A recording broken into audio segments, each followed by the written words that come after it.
Welcome to Bedtime Myths and Mysteries, the place where legends are not just told, but felt in the marrow of your bones.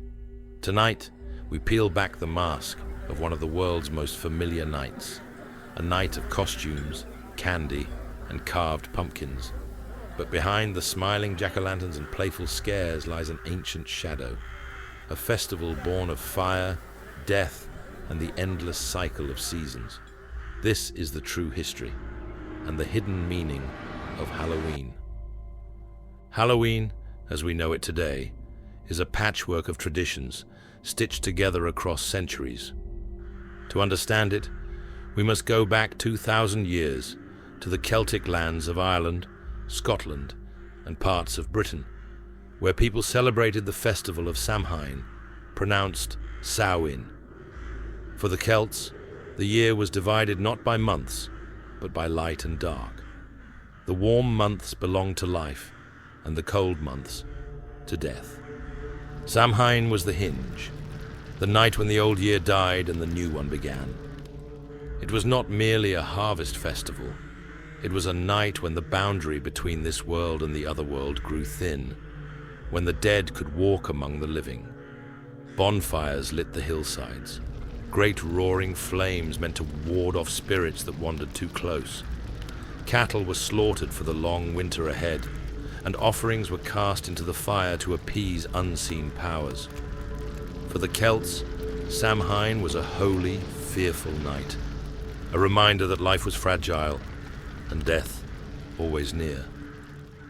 But Samhain was not only about fear, it was about connection.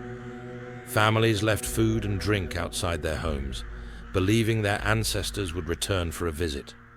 The spirits of the dead were not all dangerous. Some were loved ones, protectors, guides. This practice, honoring the dead, feeding the wandering soul, would echo forward through centuries, taking new forms from Catholic All Souls' Day to the Mexican Dia de los Muertos. As Christianity spread across Europe, the Church could not stamp out Samhain. Instead, it absorbed it. In the 9th century, the Church established All Saints' Day on November 1st, also called All Hallows Day.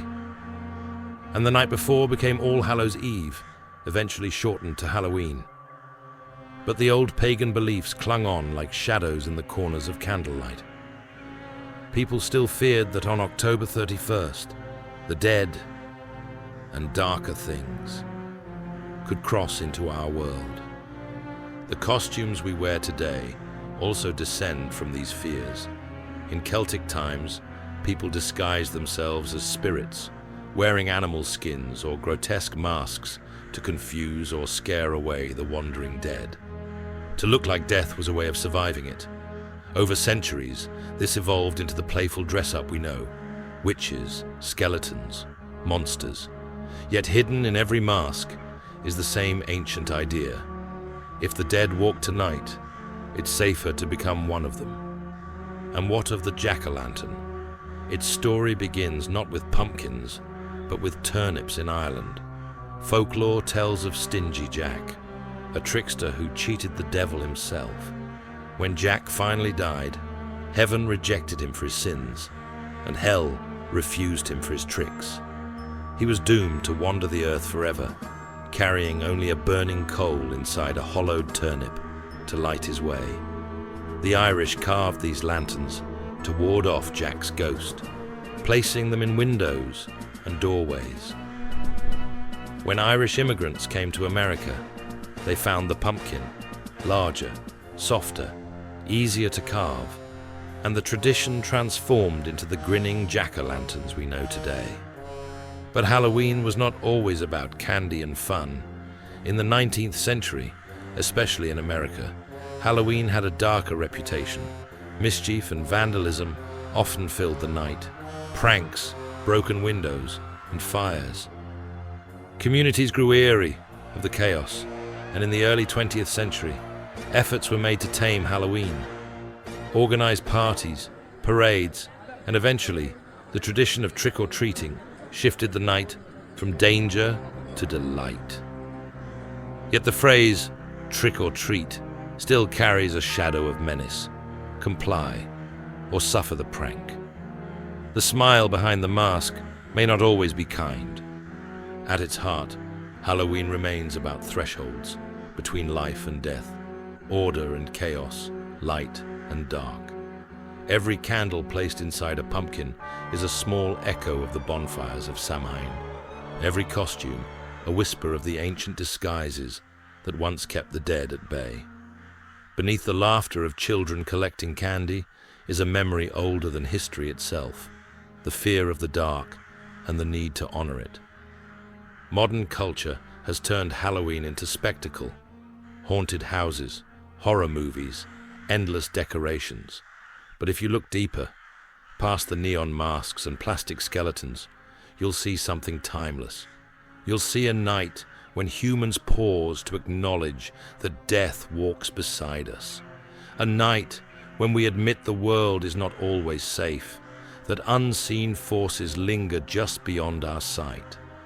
So what is the true meaning of Halloween? It is remembrance of ancestors, of the turning of seasons, of the inevitability of death. It is survival, a ritual of disguises and offerings meant to keep harm away. And it is acceptance that darkness, chaos, and the other world are not just outside of us, but within us too. Next time you see a jack-o'-lantern flickering on a porch, or hear children laughing in masks, remember the fires of Samhain, the spirits of the dead, and the long shadow of Stingy Jack. Halloween is not just a night of sweets and scares. It is a night that has carried humanity's oldest fears for thousands of years and kept them alive in story and ritual so that we never forget what waits in the dark. Thank you for joining me on this journey into the history and meaning of Halloween. If you enjoy these deep dives into the mysteries of the world, be sure to like this video, subscribe to Bedtime Myths and Mysteries, and share it with those who walk the night with you. Until next time, keep your lanterns lit and beware the shadows that follow.